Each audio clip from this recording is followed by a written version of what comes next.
Victor Hugo had once said that there are no grandfathers who do not love their grandchildren. Writer Victor Hugo was a damn liar.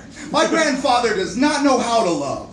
I have a few theories on how he was created. Like, there was a great war in heaven, all of the evil demons were cast down, and on his way to hell, he landed in Oklahoma and decided to become a rancher. The other is that when they discovered and opened Pandora's box, he just stepped out. My grandpa is not the kind of man to have pictures of his grandkids in his wallet. There are no time for pictures when there is work to be done, and there is always work to be done. Besides, he believes anyone asking to see pictures of children is probably a pervert. I've never walked on any common ground between us. When I was 16, I was discovering my love for things like art, or I liked the way my sister's jeans fit me.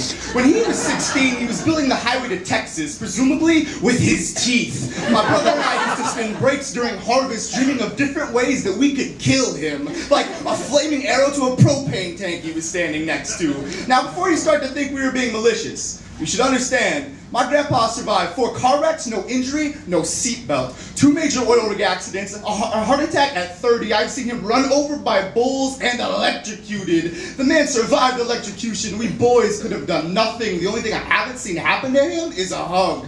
I imagine if Christ ever comes back to take him, my grandpa will say the phrase he was most famous for when we invited him to things like holidays. Damn it, I just don't have time for this. And the good Lord will have to go on without him like the rest of us. I used to love riding with him to the bank.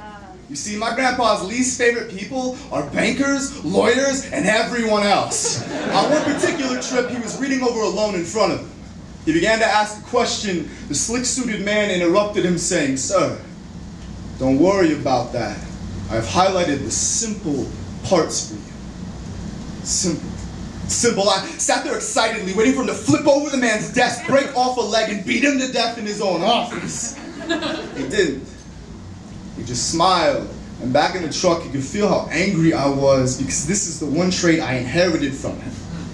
He told me he was thankful for men like that.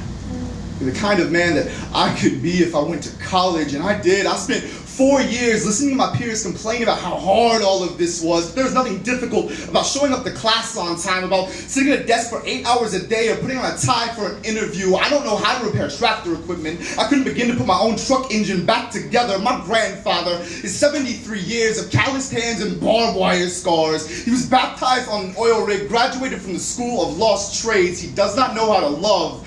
There is nothing simple about this.